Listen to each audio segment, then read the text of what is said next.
नमस्कार अशोक जी, बहुत बहुत स्वागत है आपका। नमस्ते अंजू जी, बहुत बहुत शुक्रिया, बहुत बहुत आभार मुझे जोड़ने के लिए। अशोक जी, ये बताइए कि 6 दौर का मतदान हो चुका है, 7वां दौर 1 जून को है और पीएम मोदी 7वें दौर का प्रचार खत्म करने के बाद अगर कन्याकुमारी जा रहे हैं तो सबके पेट में दर्द क्यों हो रहा है? इतने सवाल क्यों उठाए जा रहे हैं, खासतौर पर खान मार्केट गैंग की तरफ से? जब इतनी गर्मी में आप आए दिन मटन चिकन खाओगे, बिरयानी खाओगे, मछली खाओगे, तो पेट में दर्द होना थोड़ा स्वाभाविक है। और लगातार आप खाओगे और आप पहले से तैयारी कर लोगे कि 1 तारीख के बाद जो है आपको पार्टियां करनी है। क्योंकि आज ही मैं देख रहा था वीडियो जो है, राहुल गांधी, तेजस्वी यादव और तेजस्वी यादव की बहन मीसा यादव, ये सब लोग बैठकर मटन पार्टी कर रहे हैं और कह रहे हैं, राहुल गांधी कह रहे हैं कि अब इन्होंने मुझे 2-2 3-3 बार मीटिंग मटन पार्टी दे दिया, मुझे इनको देनी पड़ेगी। तो भैया आप लोग मटन पार्टी कर रहे हैं तो मटन को पचाने के लिए भी तो थोड़ा कुछ करना चाहिए ना। तो इसलिए मुझे लगता है इसलिए इनके पेट में दर्द हो रही है। लेकिन ऑन सीरियस नोट, कोई व्यक्ति या देश का प्रधानमंत्री या कोई भी व्यक्ति, अगर उसकी एक अपनी आस्था है, उसका एक अपना कार्यक्रम है। कोई व्यक्ति चुनाव का इतना लंबा चुनाव प्रचार, आप देखिए अंजू जी, इतना लंबा चुनाव प्रचार 7 चरणों का, जिसमें प्रधानमंत्री नरेंद्र मोदी ने 200 से ज्यादा चुनाव की रैलियां की हैं। करीब करीब उन्होंने 80 से 90 इंटरव्यू दिए हैं। अगर इतने लंबे शेड्यूल के बाद अगर वो एक दिन ध्यान पर जाना चाहते हैं, और ध्यान करने के लिए भी वो किसी पब में तो नहीं जा रहे, किसी बार में तो नहीं जा रहे, इटली तो नहीं जा रहे, बैंकॉक तो नहीं जा रहे, तो वो जा कहाँ रहे हैं? वो स्वामी विवेकानंद रॉक पे जा रहे हैं। तो आखिर उसमें तकलीफ किस चीज की है, मुझे समझ में नहीं आता। लेकिन यही देश, मुझे लगता है कि इस देश का सबसे बड़ा जो दुर्भाग्य की बात है ना, कि जैसे प्रधानमंत्री नरेंद्र मोदी ने अपने इंटरव्यू में भी कहा था, रजत शर्मा जी के शायद के साथ उन्होंने इंटरव्यू में कहा था कि नरेंद्र मोदी ने दायां पैर क्यों आगे बढ़ाया, इस पर खान मार्केट गैंग डिस्कस करता है। नरेंद्र मोदी ने आज बायां पैर क्यों बढ़ाया, इस पर खान मार्केट गैंग डिस्कस करता है। यही इस देश का दुर्भाग्य है कि ये जो पूरा खान मार्केट गैंग है वो इन्हीं सारे नैरेटिव्स में व्यस्त रहता है, और इसीलिए जो है वो देश में जो पॉजिटिव चीजें है उसको नहीं देखता। पर अशोक जी, एक ताज्जुब की बात यह है कि खान मार्केट गैंग जो है, अब तो उसके अलग अलग तरह के ऐसे वीडियो सोशल मीडिया पर आ रहे हैं जहां पर ये तक कहा जा रहा है कि जब 4 जून को नतीजे उनके पक्ष में नहीं आएंगे तो वो जमकर रायता फैलाएंगे, किसी ना किसी तरीके से चुनाव आयोग पर ही सवाल उठाएंगे, कोर्ट तक जा सकते हैं। अंजू जी, आप ठीक कह रही है। मेरी जो किताब जो है, जिसके संदर्भ में मैं ये बात कर रहा हूँ, मोदी वर्सेस खान मार्केट गैंग, मैंने इसमें ये प्रिडिक्शन भी कर रखा है एक तरह से कि चुनाव नतीजे के बाद आने के बाद, 4 जून के बाद, सबसे ज्यादा जो है बदनाम जो है, वो गाना है मुन्नी बदनाम हुई तो ईवीएम फिर बदनाम होगी, जो है इंडिया गठबंधन तेरे लिए। तो इंडिया गठबंधन की हार के लिए ईवीएम को बदनाम किया जाएगा। 4 जून के बाद चुनाव आयोग को भर भर के गाली दी जाएगी। इनका यही नैरेटिव रहता है। मेरी इस किताब में एक चैप्टर है कि भाई जीते तो राहुल गांधी जिंदाबाद और हारे तो ईवीएम को वो। तो मतलब इनका पूरा मॉडस ऑपरेंडी आप उठा के देख लेंगे तो इंडी गठबंधन का पूरा यही रहा है। हिमाचल प्रदेश में जीत गए तो क्योंकि प्रियंका गांधी वाड्रा ने वहां पर जाके रैलियां की थी, वहां ईवीएम गड़बड़ नहीं थी। कर्नाटक में जीत गए तो इसलिए क्योंकि राहुल गांधी जी की भारत जोड़ो यात्रा का इम्पैक्ट था। लेकिन बाकी जगह हार गए, मध्य प्रदेश में हार गए तो ईवीएम की गड़बड़। तो ये पूरा का पूरा जो है ठीकरा दूसरों के सर पे फोड़ने का, यही जो है दिखाता है कि ये इनका इनका और एक बात और मैं ये भी देख रहा था, एक अलग से नैरेटिव बन रहा है। देखिए, आप पत्रकार हैं, हमने मेन स्ट्रीम मीडिया में इतने समय तक आपने काम किया, हम लोग सब काम करते हैं। तो किसी पत्रकार को किसी पॉलिटिकल पार्टी हार या जीत, एक मतलब तटस्थता का भाव है। बीजेपी अपनी कोशिश कर रही है, इंडिया गठबंधन अपनी कोशिश कर रहा है। लेकिन हम ये कहने लगे कि बीजेपी 400 पार जा रही है, 400 पार जा रही है, तो मुझे लगता है ये पत्रकारिता नहीं होगी। और हम ये भी कहने लगे कि बीजेपी तो 200-150 सीटों में सिमट रही है, ये भी पत्रकारिता नहीं है। अब आप देखिए, एक पूरा का पूरा गिरोह, एक पूरा का पूरा गैंग, वो धीरे धीरे इस नैरेटिव पर आ रहा है कि देखिए बीजेपी की हवा खराब हो रही है, माहौल खराब हो रहा है, और बीजेपी अब जो है 200 सीटों पे सिमट गई है। आज उनका अगला आकलन है कि बीजेपी अब 150 सीटों में सिमट रही है। 4 तारीख के बाद जो है ये सब लोग भागते फिरेंगे।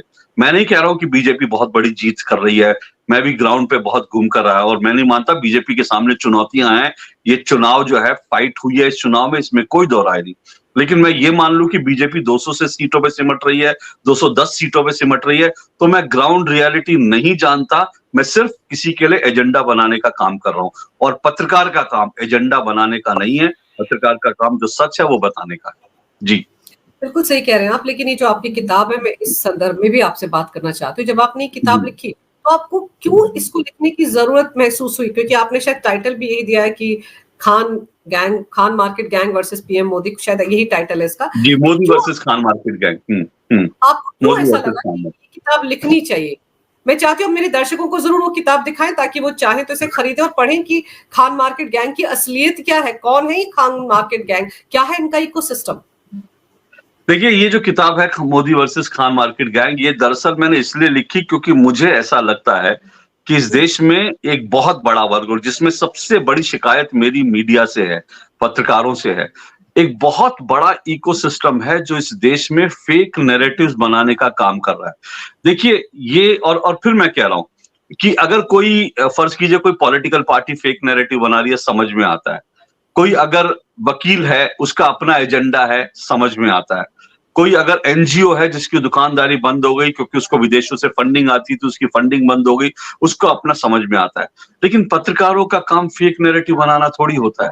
लेकिन इस देश में अगर मीडिया के लोग, पत्रकार जो है फेक नैरेटिव बनाने लगे, तो फिर मुझे लगता है कि उसको एक्सपोज़ करने की ज़रूरत है। मैं डीडी न्यूज़ पर, दूरदर्शन पर एक जो है पिछले करीब 8 साल से लगातार एक कार्यक्रम कर रहा हूँ, दो टूक के नाम से मेरा प्रोग्राम आता है। और अंजू जी, आप भी इतनी पुरानी पत्रकार हैं। मैं आपसे भी कहता हूँ, आप भी याद कीजिएगा, मैं सभी लोगों को कहता हूँ, 2016 से पहले जब दो टूक शुरू हुआ डीडी न्यूज़ पर, उससे पहले डीडी न्यूज़ पर, दूरदर्शन पर कोई ऐसा प्रोग्राम नहीं था, जिसमें विपक्ष को नियमित रूप से बुलाकर कोई पॉलिटिकल डिबेट होती हो। सिर्फ चुनाव का समय रहता था जब दूरदर्शन में विपक्ष को जगह दी जाती थी, क्योंकि चुनाव के समय में दूरदर्शन की मॉनिटरिंग इलेक्शन कमीशन करता है। इसके अलावा दूरदर्शन को, आपको ये भी याद होगा, एक टाइम में राजीव दर्शन कहा जाता था, कभी इंदिरा दर्शन कहा जाता था, तो दूरदर्शन को माना जाता था ये तो सरकारी चैनल है, सरकार की बात करेगा। लेकिन हमने एक परंपरा शुरू की 2016 के बाद, और वो आजादी मुझे इस सरकार में आके मिली कि हम रोज जो है विपक्ष को बुलाकर रोज जो मुद्दे हैं देश के, उन पर एक ओपन डिबेट कर सके। आप यकीन करेंगे, मेरे कार्यक्रम में कांग्रेस के, विपक्ष के लोग आते हैं, नरेंद्र मोदी को तानाशाह बोलते हैं, नरेंद्र मोदी को फेंकू बोलते हैं, नरेंद्र मोदी और अमित शाह के बेटे जय शाह पे सवाल उठाते हैं, नरेंद्र मोदी को जुमलेबाज बोलते हैं, नरेंद्र मोदी को क्या क्या नहीं बोलते, दूरदर्शन को वो कह के जाते हैं क्या, अशोक श्रीवास्तव को क्या क्या नहीं बोल के जाते। लेकिन उन सबको ये आजादी है, सब बोल के जाते हैं। हम इसके लिए कभी किसी को हम ये नहीं कहते। हाँ, भाषा की मर्यादा रहे, ये हमारा एक अपना चलन है और मैं उसकी कोशिश करता हूँ। जैसे मैं अपने कार्यक्रम में किसी पत्रकार, किसी बीजेपी वाले को राहुल गांधी को पप्पू नहीं बोलने देता। मैं कहता हूँ ये गलत बात है। तो उसी तरह से अगर प्रधानमंत्री नरेंद्र मोदी के लिए कोई अपशब्द का इस्तेमाल करता है तो मैं उसको टोकता जरूर, लेकिन वो सब बोल के जाते हैं, ओपन प्लेटफॉर्म पे बोल के जाते हैं। उसके बावजूद कुछ समय पहले, 6 महीने पहले, जब इंडी गठबंधन ने एक ही इंडी गठबंधन ने सामूहिक रूप से एक ही काम किया है अब तक अपने गठन के बाद से, उन्होंने देश के 14 पत्रकारों को बैन किया, प्रतिबंध किया। तो उनमें 14 में मेरा भी नाम था। तो जिस प्रोग्राम पर उनको इतनी छूट मिली है, जिस प्रोग्राम में उनको ये आकर सब कुछ प्रधानमंत्री को, जिसको सरकारी चैनल कहते हैं, वहां पर आकर आपको सब कुछ कहने की छूट मिली है, उस पत्रकार को आप बैन कर देंगे। किस लिए?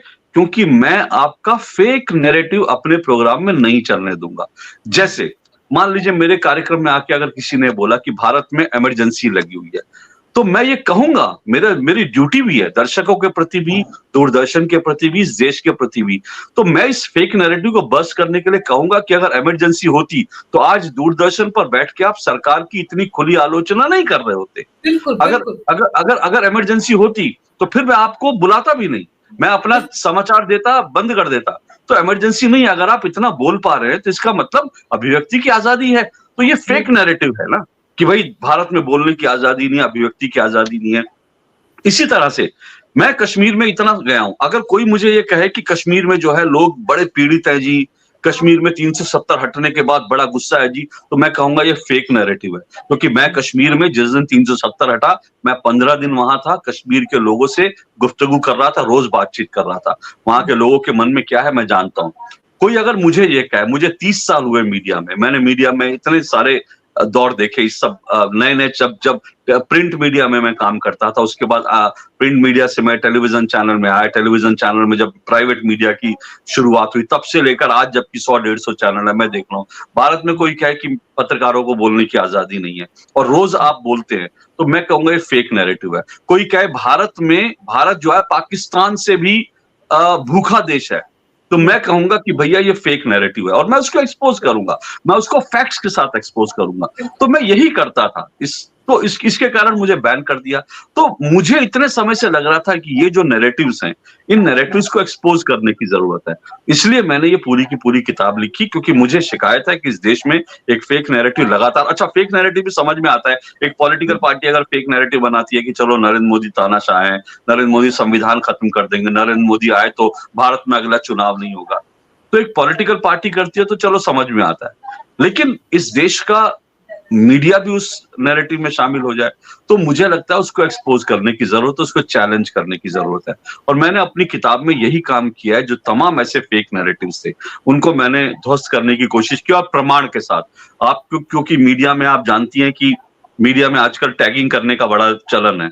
अगर मैंने कह दिया कि नरेंद्र मोदी इस चुनाव में आगे दिख रहे हैं, उनको बढ़त हासिल है, अगर मैंने कह दिया कि नरेंद्र मोदी ने इस देश में शौचालय बनवाकर अच्छा काम किया, अगर मैंने कह दिया कि भाई भारत में इकोनॉमिक फ्रंट पर अच्छा काम हुआ है क्योंकि भारत में इकोनॉमी धीरे धीरे मजबूत हो रही है, मैं नहीं कहता कि भारत में जो है राम राज्य आ गया, गरीबी खत्म हो गई, लेकिन इकोनॉमिक फ्रंट पे अच्छा काम हो रहा है, ये मेरा 30 साल का अनुभव है, मैं उस आधार पे कह रहा हूँ। तो अगर आप मुझे फिर कहेंगे कि मैं गोदी मीडिया हूं, तो फिर मैं आपको ये भी बताऊंगा असली गोदी मीडिया कौन सा है।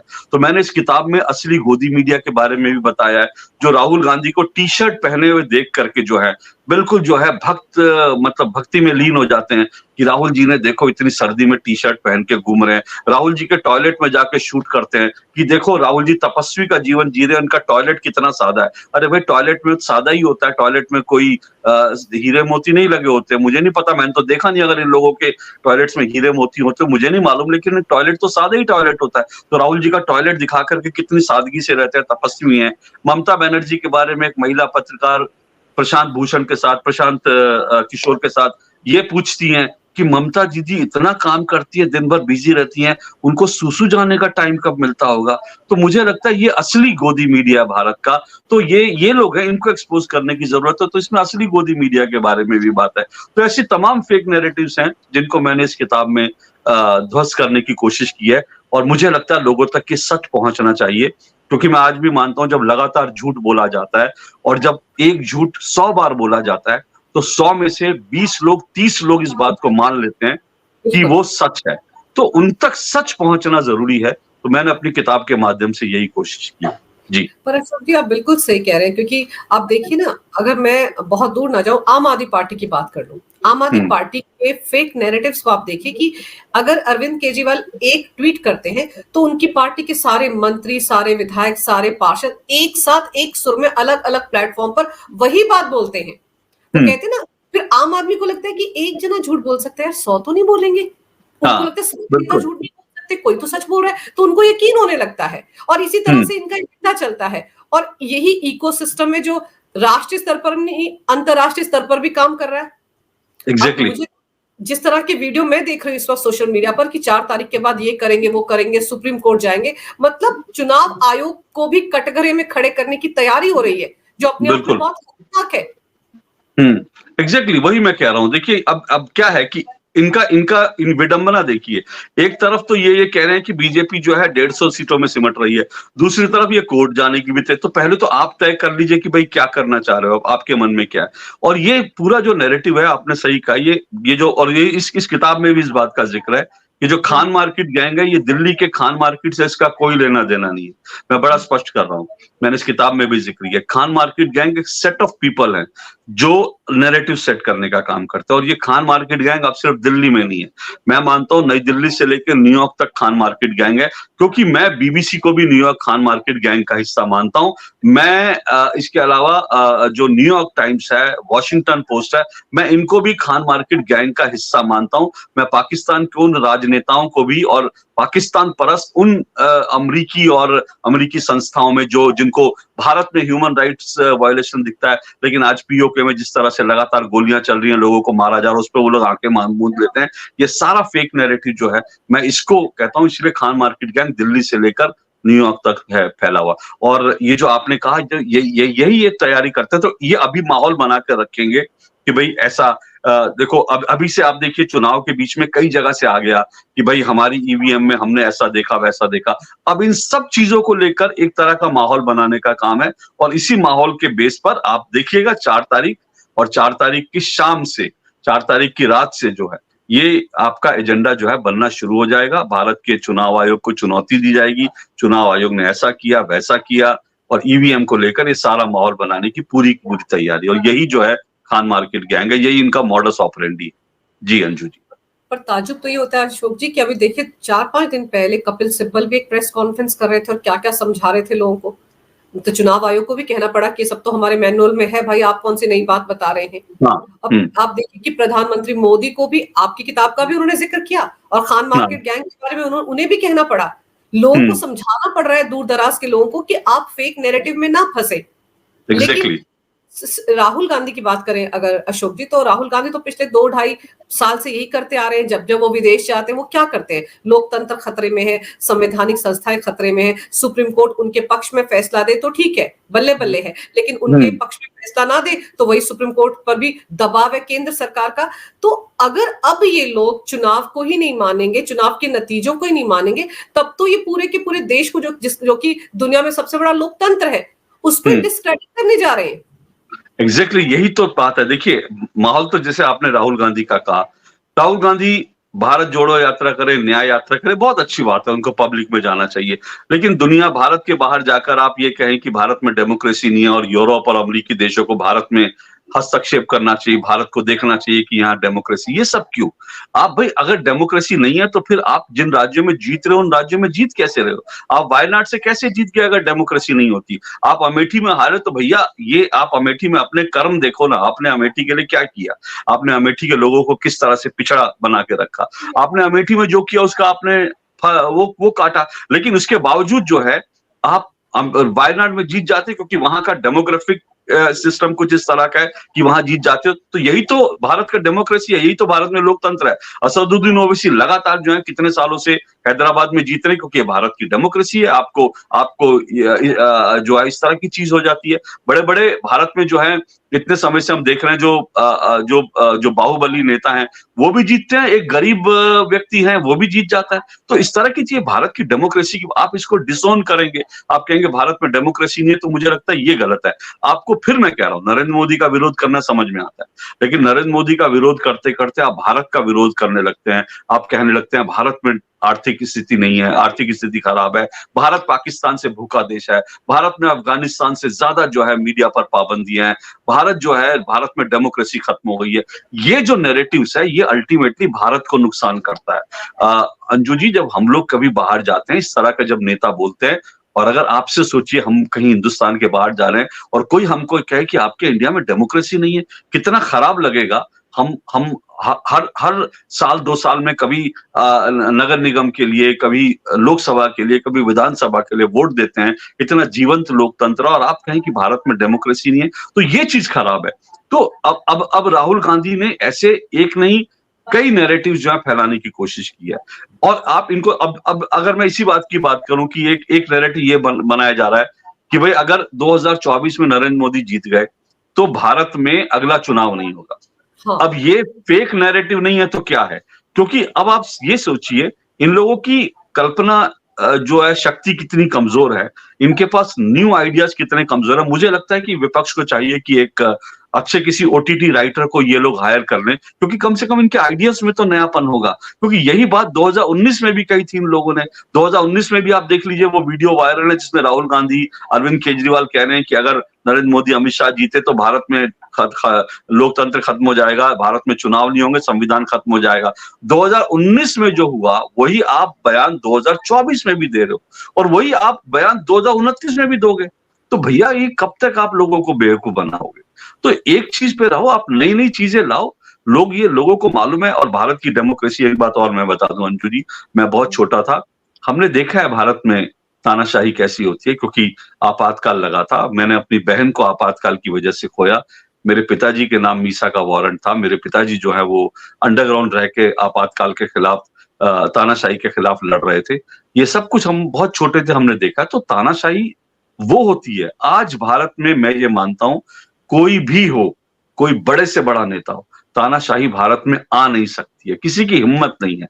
इतना जीवंत लोकतंत्र है, हर चीज पर जो है हम देश के प्रधानमंत्री का भी विरोध कर सकते हैं, खुलकर कर सकते हैं। और मैंने अपनी किताब में इस बात का भी जिक्र किया है कि इस देश में ऐसे भी पत्रकार हैं जिनके मैंने स्क्रीनशॉट लगाए हैं, जिन्होंने भारत के प्रधानमंत्री के मरने की दुआएं मांगी है, जिन्होंने भारत के प्रधानमंत्री के बारे में ये लिखा है कि जब भारत के प्रधानमंत्री की जो है, जब वो गुजरात के मुख्यमंत्री थे, उनकी तबीयत खराब हुई तो पत्रकारों ने ये लिखा है, आई एम फीलिंग एक्साइटेड कि नरेंद्र मोदी बीमार हैं, और आप जो है मरने की दुआ मांग रहे हो, आप हर तरह की चीज कह रहे हो, और उसके बाद कह रहे हो कि भारत में अभिव्यक्ति की आजादी नहीं है। अगर नरेंद्र मोदी तानाशाह होते तो भैया आप ये सोचिए ना कि जो इस तरह का ट्वीट करता उसका क्या हाल होता। पश्चिम बंगाल में देख लीजिए ना, आप ममता जी के ऊपर आप मीम भी बनाते हैं तो आपको सीधा पुलिस आपके ट्विटर पे लिखती है कि अपना नाम पता बताइए, और आपको आपके खिलाफ उसके तहत कार्रवाई होगी। तो ये आपको पता चलना चाहिए असली तानाशाही कैसी है। नरेंद्र मोदी ने इन चुनाव में, अब एक बात और कहते थे, ये एक नैरेटिव था कि नरेंद्र मोदी जो है वो मीडिया के सवालों से डरते हैं, ये सब कहा गया। लेकिन नरेंद्र मोदी ने तो 80 इंटरव्यू दे दिए, करीब करीब 150-200 पत्रकार थे जिनको बुलाया गया, जिनको इंटरव्यू देने, और हर तरह का सवाल पूछा गया। उनसे ये भी पूछा गया कि वो प्रेस कॉन्फ्रेंस क्यों नहीं करते, ऐसे तमाम सवाल पूछे गए। तो अगर वो डरते होते तो इतने इंटरव्यूज क्यों देते? और सवाल फिर यह है कि राहुल गांधी क्यों नहीं इंटरव्यू देते? राहुल गांधी तो इंटरव्यू नहीं देते, लेकिन नरेंद्र मोदी इंटरव्यू देते हैं 80 से ज्यादा। तो ये तमाम चीजें हैं जो एक फेक नैरेटिव है, पर यही नैरेटिव को समझने की जरूरत है। और मैं ये भी कहूंगा कि मैंने एक किताब जो है खास करके मीडिया के स्टूडेंट्स के लिए भी लिखी है। मुझे लगता है कि मीडिया के जो यंग स्टूडेंट्स हैं उनको भी समझ में आना चाहिए कि ये नैरेटिव्स कैसे खड़े किए जाते हैं, कैसे फेक नैरेटिव बनाए जाते हैं। ये सब जानने समझने की जरूरत है, और इतिहास में ये दर्ज होना चाहिए कि इस तरह के फेक नैरेटिव्स भारत में कैसे कैसे बनाए गए। एक छोटा सा उदाहरण दे देता हूँ सीए को लेकर। सीए, नागरिकता संशोधन कानून, भारत में लागू हो चुका है, लेकिन भारत हिंदू जो है वो जो है देश नहीं हुआ। ऐसा नहीं है कि भारत जो है हिंदू बहुल देश तो माफ कीजिएगा, लेकिन सीए जब आया था तब ये कहा गया था कि भारत हिंदू देश बन जाएगा अगर सीए लागू हो गया। ये कहा गया कि मुसलमानों की नागरिकता छीन ली जाएगी, मुसलमानों की नागरिकता चली जाएगी। ये कहा गया कि मुसलमान टोपी नहीं पहन। मैंने इस किताब में बाकायदा लिखा है, एक प्रोफेसर साहब है, उन्होंने अल जजीरा में ये उनकी साइट पर था, उन्होंने लिखा था कि अगर नागरिकता संशोधन कानून अगर लागू हो गया तो भारत के मुसलमान टोपी नहीं पहन पाएंगे, महिलाएं बुर्का नहीं पहन पाएंगी। ये कहा गया कि डिटेंशन सेंटर बन जाएंगे, निकाल दिया जाएगा। उसी सीए के नाम पर आपने मुसलमानों को भड़काया, आपने एक दुनिया में भारत को बदनाम किया, आपने दिल्ली में दंगे करवाए, 60 से ज्यादा लोगों की जानें गई, ये कह के कि सीए लागू हो गया तो ये होगा। लेकिन सीए लागू हो गया और जो कुछ कहा था वैसा कुछ नहीं हुआ, बड़ी शांति से लागू हो गया और सुरक्षित उन लोगों के लिए हुआ जिनको जरूरत थी। तो फिर ऐसा फेक नैरेटिव फैलाने से आपको क्या मिला? ये सवाल आज पूछा जाना चाहिए। बिल्कुल, कितने लोगों की नागरिकता चली गई ये भी बता दें वो, कितने लोग डिटेंशन सेंटर में पहुंच गए वो भी बता दें। और सबसे अहम बात ये जो आपने इंटरव्यूज की ना पीएम मोदी को लेकर, आप देखिए एक चैनल है, बहुत बड़ा चैनल है देश का, उसके सबसे बड़े पत्रकार हैं, वो कहते हैं कि मैंने तो प्रियंका गांधी का इंटरव्यू लिया तो कोई कटिंग ही नहीं की, कोई एडिटिंग नहीं की, उन्होंने कहा जो पूछना है पूछ लो। लेकिन पीएम मोदी के सामने तो सवालों की लिस्ट आती है, वो बताते हैं कि क्या क्या सवाल पूछने, पीएमओ बैठकर एडिट करता है इंटरव्यू, फिर वो चैनल पर चलते हैं। लेकिन उनको उनके ही चैनल के बंदे ने आईना दिखा दिया कि हमने ऐसा कोई सवालों की लिस्ट नहीं पहुंची। तो आप सोचिए, वो इतने बड़े पत्रकार हैं, वो सालों से यही करते आ रहे हैं, और मुझे लगता है आपके इस बुक किताब में भी उनका जिक्र जरूर होगा। बिल्कुल उनका जिक्र है, बिल्कुल उनका ठोक कर जिक्र है, और मैं नाम भी ले देता हूँ, उनका नाम राजदीप सरदेसाई। राजदीप सरदेसाई ने ऐसा कहा। अब है क्या दिक्कत, क्या राजदीप सरदेसाई को तकलीफ इस बात की है कि उनको नरेंद्र मोदी इंटरव्यू नहीं देते। 2014 से वो लगातार कोशिश कर रहे हैं, लेकिन उनका जो है उनको इंटरव्यू नहीं देते। तो जो अब कहावत है ना कि जो मतलब अंगूर खाने को नहीं मिला तो अंगूर खट्टे हैं, तो वो नरेंद्र मोदी का इंटरव्यू नहीं मिला तो कह दो कि नरेंद्र मोदी के इंटरव्यू फिक्स होते हैं, बाकी वो जो इंटरव्यू करते हैं वो बड़ा बढ़िया, उसमें कुछ नहीं होता। ये तो बकवासबाजी है। मैंने 2014 में भी नरेंद्र मोदी का इंटरव्यू किया, 2019 में भी किया, 2024 में भी किया। मेरे से कोई सवाल नहीं पूछा गया, मेरे से कोई वो नहीं मांगे गए। और जहां तक एडिट वेडिट की बात है, कोई एडिट नहीं किया जाता, ये सब चीजें। तो आप इस तरह का, अब इनका जो आप कह रहे हैं जिक्र है, इनका जिक्र है बिल्कुल। और इनका जिक्र किस सेंस में है, मैंने इस किताब में एक जो लास्ट चैप्टर है, हालांकि वो बहुत डिटेल में नहीं है, लेकिन मैं उसको डिटेल में शायद भविष्य में फिर कभी लिखूं, लेकिन मैंने इसमें खान मार्केट के ब्लॉकबस्टर लिखे। अब ये ब्लॉकबस्टर कौन है? ये वो लोग हैं जो दरअसल ये कहते हैं कि सवाल सबसे पूछे जाने चाहिए, ठीक है, और ये ठीक है, डेमोक्रेसी में सबसे सवाल पूछने चाहिए, डेमोक्रेसी में सबकी आलोचना होनी चाहिए, डेमोक्रेसी में पारदर्शिता होनी चाहिए, ये सब कुछ कहते हैं। लेकिन जब इनसे कोई सवाल करता है तो ये सबसे पहले उसको ब्लॉक करके भागते हैं। मेरा जो चैप्टर ब्लॉकबस्टर है, ऐसे लोगों के ऊपर है जो दुहाई तो डेमोक्रेसी की देते हैं और ट्रांसपेरेंसी की देते हैं, लेकिन जब उनसे कोई सवाल कर ले तो वो ब्लॉक करके भाग जाते हैं। जैसे मैं छोटे छोटे 2 उदाहरण देता हूँ। राजदीप सरदेसाई जी जो हैं, वो सबसे पहले व्यक्ति थे जिन्होंने मुझे ट्विटर पे ब्लॉक किया। मैं आपको यकीन से कह रहा हूं, मैं कभी किसी को गाली नहीं देता ट्विटर पे, क्योंकि ये मेरा काम भी नहीं है। लेकिन मैं मानता हूं कि ट्विटर हो, सोशल मीडिया हो, ये एक ऐसा प्लेटफॉर्म है जिसने लोगों को ताकत दी है। हम जब पत्रकार जर्नलिस्ट जो हैं, हम टेलीविजन पे बैठते हैं, कुछ भी बोल के चले जाते हैं, तो मुझे लगता है एक आम व्यक्ति को हमसे सवाल करने का हक होना चाहिए। अगर मैं अपने कार्यक्रम में ये कह के जा रहा हूं कि फलाना चीज है, ढिमकाना चीज है, तो एक आम आदमी को हक होना चाहिए, वो मुझसे सवाल करे, ट्विटर पे लिखे कि आपने ये कहा था अपने प्रोग्राम में, जबकि देखिए फैक्ट ये है, आप झूठ बोला। तो ये आम आदमी को हक होना चाहिए। उसी तरह से ये एक टू वे सिस्टम है ना, तो डेमोक्रेसी में तो टू वे सिस्टम होना चाहिए। अब राजदीप सरदेसाई जी जो हैं, जब 2014 में जब वो अमेरिका गए थे, प्रधानमंत्री नरेंद्र मोदी की पहली उनकी वहां पर उनका कार्यक्रम था मेडिसन स्क्वायर गार्डन में, तो उनकी मेडिसन स्क्वायर गार्डन में कुछ लोगों के साथ उनकी वहां पर झड़प हुई, जिसके बारे में सबको मालूम है। वो कुछ लोगों को प्रोवोक कर रहे थे, उनसे सवाल पूछ रहे थे, तो वो कुछ भारतवंशियों के साथ उनकी झड़प हुई। ये सारी चीजें हुई, मैं भी वहीं पर रिपोर्टिंग कर रहा था, मेरे पीछे ये सारी घटना घटी। जब मैं अमेरिका से लौट रहा था तो मेरी फ्लाइट वाया मुंबई थी। मुंबई एयरपोर्ट पर जो सिक्योरिटी गार्ड था, आप कल्पना कीजिए कि लोग कैसे सोचते हैं। एक सिक्योरिटी गार्ड ने मुझे जब पहचाना, उसने कहा, अरे अशोक जी, आप भी अमेरिका में गए थे? मैंने कहा। तो बोले, आप तो पत्रकार हैं, आप राजदीप जी को जानते होंगे, तो आप उनको समझाइए कि भारत में जो करना है करें, कम से कम भारत के बाहर इस तरह की चीज ना करें, इससे भारत की छवि खराब होती है। मैंने कसम से कह रहा हूं, मैंने राजदीप जी को यही लिखा था कि भाई, मेरे को एक गार्ड ने ऐसा कहा कि इससे भारत की छवि खराब होती है। उन्होंने मुझे ब्लॉक कर दिया। क्यों भाई? ऐसे मैंने कौन सी गाली दे दी कि इसमें ब्लॉक करने वाली बात है? मृणाल पांडे जी भारत की बहुत बड़ी जो है पत्रकार, और वो प्रसार भारती की चेयरमैन भी थी, और उन्होंने एक दिन कुछ करप्शन को लेकर बड़ा ज्ञान दिया। तो मुझे याद दिलाना पड़ा, जब वो प्रसार भारती की चेयरमैन थी और मैं क्योंकि दूरदर्शन में कार्यक्रम करता था और वो कार्यक्रम आरटीआई बेस्ड था, तो मुझे दूरदर्शन के कुछ लोगों ने यहाँ पर जो करप्शन चल रहा था उसकी कुछ फाइल्स लाके दी और मुझे कहा कि सर, ये देखिए करप्शन चल रहा है और आप इसको, हम अगर नीचे के लेवल पे शिकायत करेंगे ये मैनेज हो जाएगा, आप किसी ऊपर के लेवल पे दीजिए ताकि इसकी जांच हो और ये करप्शन बंद होना चाहिए। मृणाल पांडे जी, मैंने उनसे टाइम लिया, अपॉइंटमेंट लिया, मैं उनके पास गया, मैंने कहा, मृणाल जी, ये यहाँ पर इस तरह की मेरे पास शिकायत आई है, ये मेरे पास प्रूफ है। आप सोचिए, प्रसार भारती की चेयरमैन थी, उन्होंने मुझसे क्या कहा? उन्होंने कहा, अशोक, मैं इसमें क्या कर सकती हूँ? मैंने कहा, अरे आप इस संस्थान की सबसे हेड हैं, इस परिवार की मुखिया हैं, आप इतना कर सकती हैं कि आप ये विजिलेंस को दे दें, किसी को दें कि भाई इसकी सख्ती से जांच करवाइए, ये बंद होना चाहिए। तो उन्होंने मुंह फेर लिया और नॉवल पढ़ने के लिए बैठ गई। मुझे आज तक ये अच्छी तरह से याद है, जब उनके कमरे में गया तो वो नॉवल पढ़ रही थी, अपने प्रसार भारती चेयरमैन के ऑफिस में बैठकर नॉवल पढ़ रही थी और इतना कह के दोबारा नॉवल पढ़ने लगी। अब जब उन्होंने करप्शन की पर ज्ञान देना शुरू किया तो मैंने कहा मृणाल जी से, मैंने कहा, मृणाल जी, जब मैं आपके पास करप्शन के सबूत लेके आया था तब तो आपने कहा था मैं क्या कर सकती हूँ? उन्होंने मुझे ब्लॉक कर दिया। अब बताइए।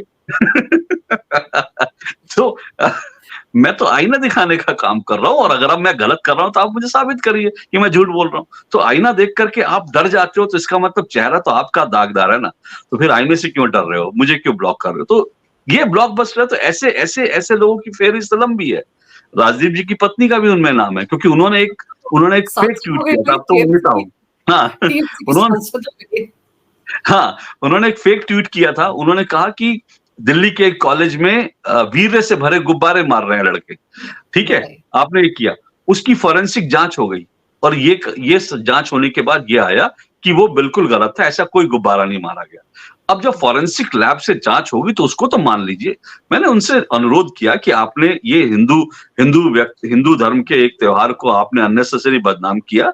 अब क्योंकि फोरेंसिक रिपोर्ट आ गई है, आप अपने ट्विटर हैंडल से ट्वीट कृपया डिलीट कर दीजिए। उन्होंने ट्वीट तो आज तक डिलीट नहीं किया, लेकिन मुझे ब्लॉक कर दिया। तो अब इसमें ऐसे तो इसीलिए मैंने उनको कहा खान मार्केट के ब्लॉकबस्टर। ये बहुत सारे खान मार्केट गैंग के हिस्सा हैं, जो इस तरह की चीजें करते हैं और इनको एक्सपोज करना बड़ा जरूरी है आज की तारीख में। लेकिन खान मार्केट के एक और ब्लॉकबस्टर होंगे मुझे लगता है आपके लिस्ट में, जो रायबरेली में घूम-घूम कर, अमेठी में घूम-घूम कर लोगों के मुँह में माइक दे कर एक ही सवाल पूछे थे, क्या काम हुआ है 10 साल में? क्या आप लोगों ने उनको ऐसे मुँह तोड़ जवाब दिए? वो वीडियो इतने वायरल है, वो भी फेक नैरेटिव फैलाने में किसी से आप पीछे नहीं। नहीं तो आप जिनकी बात कर रही हैं, मैं समझ गया आप अजीत अंजुम जी की बात कर रही हैं। उनका किताब में तो ज़िक्र नहीं है क्योंकि मेरे पास मतलब उनके लिए एक्स्ट्रा पन्ना लगाना पड़ता। मुझे लगता है बहुत सारे लोग ऐसे हैं जो एक पन्ने के हकदार भी नहीं है। मैं किताब लिखूँ तो उनको पन्ने में उतनी जगह मिले, बहुत सारे लोग ऐसे हैं। लेकिन हाँ, जो आपने कहा वो बात ठीक है, उन्होंने भी मुझे ब्लॉक कर रखा है क्योंकि मुझे याद नहीं है आज लेकिन मैंने उनसे भी कोई सवाल कर लिया था। तो वो भी उसी गैंग के हिस्सा हैं और आप सबसे इंटरेस्टिंग बात मैं ये कहता हूँ कि अभी मैं सवाल के रख रहा हूँ मतलब और हर एक को करना चाहिए। इस वक़्त ये जितने यूट्यूब बना रहे हैं, उनके स्क्रीनशॉट सँभाल के रख लीजिए सिर्फ। मैंने 2-4 लोगों के स्क्रीनशॉट रखे हैं, जिसमें इन्होंने लिखा है कि फलाना चीज़ होने वाली है 4 तारीख को, है ना? अब जो है ये होने वाला है 4 तारीख को, ऐसा हो गया, यहाँ सफाया हो गया। आप सिर्फ इनके स्क्रीनशॉट रख लीजिए और इसके बाद मैं दावे से कह रहा हूँ और मैं सभी दर्शकों को कह रहा हूँ जो आपको देख रहे होंगे, इनके स्क्रीनशॉट रख लीजिए। 4 तारीख के बाद इनके स्क्रीनशॉट टैग करके इनको भेज दीजिएगा, आप सबको ब्लॉक कर देंगे।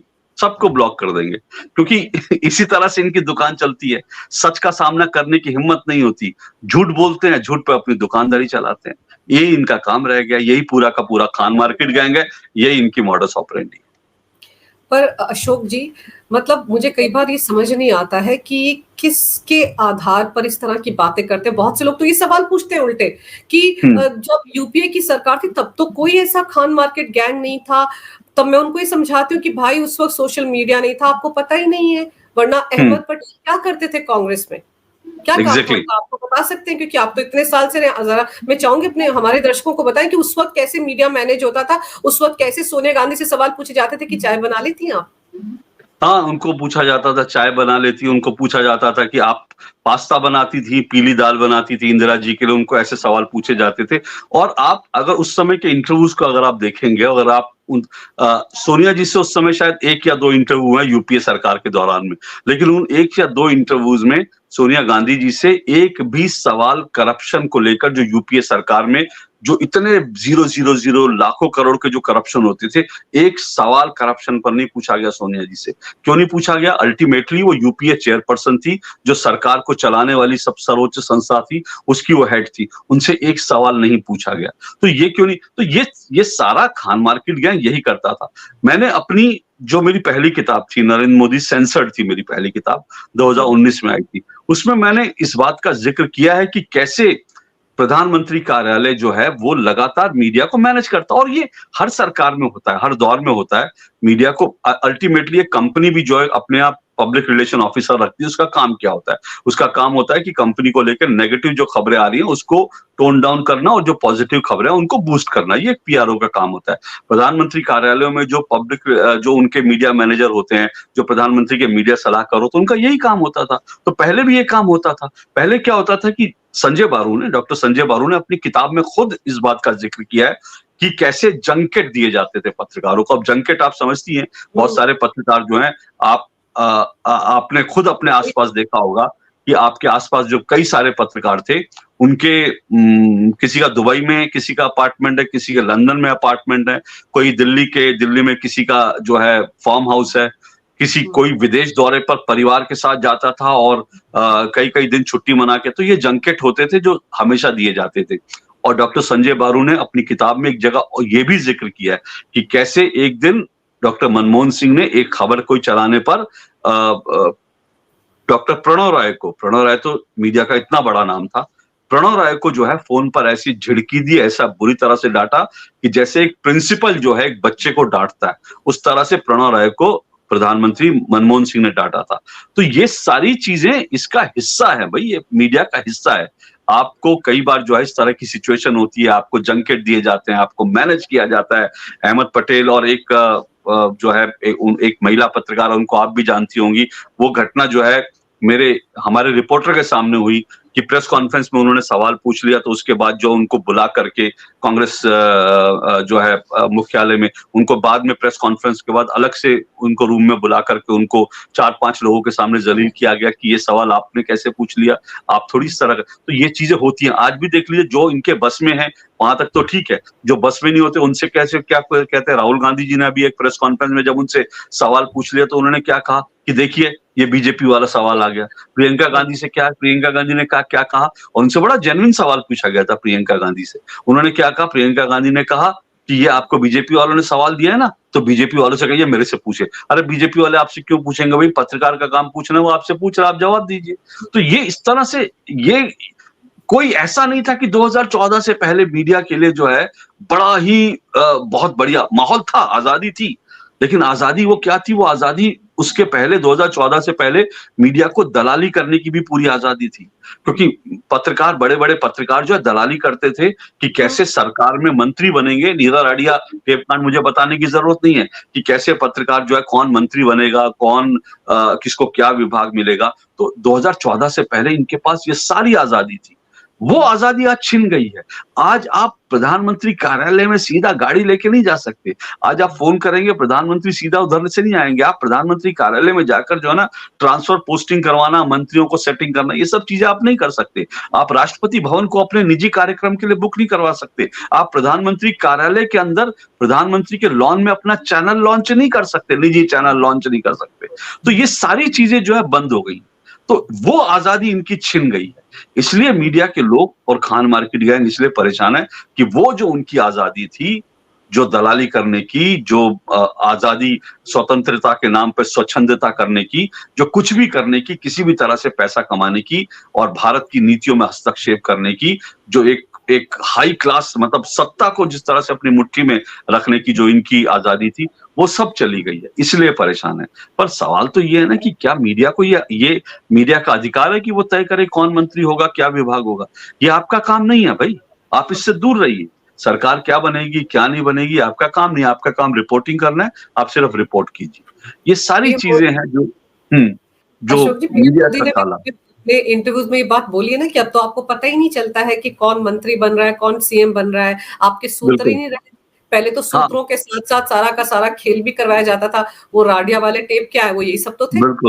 बिल्कुल। तो सूत्रों के हवाले से सब कुछ चलता था।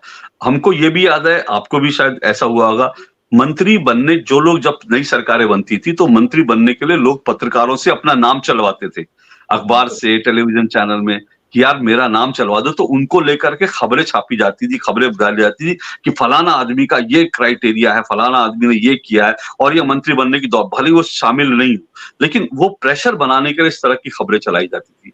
अब आप चला लीजिए, मना लीजिए, कोई फायदा नहीं होगा। तो वो सब चीजें बदल गई। और मेरा मानना है कि हर सरकार, हर दौर, हर प्रधानमंत्री का काम करने का तरीका अपना है। मीडिया को अपना उससे मैनेज, उसके साथ एडजस्ट करना चाहिए। उसके हिसाब से आपको अपना काम करना है। आपका काम है प्रधानमंत्री की आलोचना करना, प्रधानमंत्री से सवाल पूछना, ये आपका काम है, आप ये जरूर कीजिए। लेकिन आप प्रधानमंत्री को अपने हिसाब से चलाने की कोशिश करें कि जैसे हम चाहेंगे प्रधानमंत्री वैसी चले, सरकार वैसी चले, ये आपका काम नहीं है, ये आपको नहीं करना चाहिए। तो वो दिक्कत वहीं से होती है जब हम एक लक्ष्मण रेखा क्रॉस करने की कोशिश करते हैं। जी अशोक जी, चलते चलते ये बता दीजिए कि 4 जून को आपको क्या लग रहा है, रायता फैलाएंगे इंडी गठबंधन वाले पुरजोर तरीके से? 100% रायता फैलेगा, 100% रायता फैलेगा। ये आप लिख के ले लीजिए। 4 जून को जैसे नतीजे आएंगे, हो सकता है 4 जून को ज्यादा कुछ नहीं कर पाएंगे क्योंकि 4 जून को माहौल कुछ और होगा, लेकिन जैसे ही थोड़ा सा वो चुनाव के नतीजों की डस्ट जब सेटल होगी, उसके तुरंत बाद जो है आप देखिए नए नए नैरेटिव्स गढ़े जाएंगे कि ये चुनाव जो है ऐसे हो गया, ये चुनाव ऐसे हो गया। और मैं ये मानता हूं कि मुझे लगता था कि 2024 के चुनाव बहुत भयंकर होंगे, हालांकि उस तरह के भयंकर चुनाव नहीं हुए हैं। उसके रीजन अलग-अलग रीजन हो सकते हैं, मैं उनके डिटेल में नहीं जाता, लेकिन मुझे लगता था क्योंकि जॉर्ज सोरोस ने कहा था कि वो अपनी तिजोरी खोल देगा भारत के चुनाव में सबको प्रभावित करने के लिए। तो मुझे ऐसा लगता है कि वो चुनाव से पहले तो ऐसा कुछ चीज नहीं कर पाए, लेकिन मुझे लगता है चुनाव के बाद जो है एक कोशिश जरूर होगी भारत को अगेन सो डिस्टेबलाइज करने की, भारत को एक बार फिर से भारत में फेक नैरेटिव्स और भारत की डेमोक्रेसी को बदनाम करने की कोशिश 2014 के बाद जरूर होगी। और आप इन यूट्यूबर्स पर नजर रखिएगा, ये जिनके आपने कुछ लोगों के नाम लिए, कुछ लोगों के नाम हमने अभी नहीं लिए, लेकिन लोग समझते हैं, उनके आप यूट्यूब देखिएगा, नैरेटिव्स वहां से सेट होने शुरू होंगे, जिसको राजनेता जो है आगे बढ़ाते हुए दिखेंगे। ये आप तय मानिए। बिल्कुल, और मैं तो जो दर्शक आपको सुन रहे हैं इस वक्त उनसे भी एक गुजारिश करूंगी कि कृपया ध्यान रखें, फेक नैरेटिव्स के चक्कर में ना फंसे, और कृपया करके अशोक जी की ये जो किताब है मोदी वर्सेस खान मार्केट गैंग, जी, मोदी वर्सेस खान मार्केट गैंग, इस किताब को जरूर पढ़ें, क्योंकि आपको तब समझ में आएगा कि ये जो लोग नैरेटिव क्रिएट करते हैं, फेक नैरेटिव क्रिएट करते हैं कि ये होने वाला है, वो होने वाला है, ये आपको समझ में आएगा कहाँ से इसकी जड़ें हैं और कब से ये सब कुछ चला आ रहा है, और इसकी असलियत आपको पता चलेगी।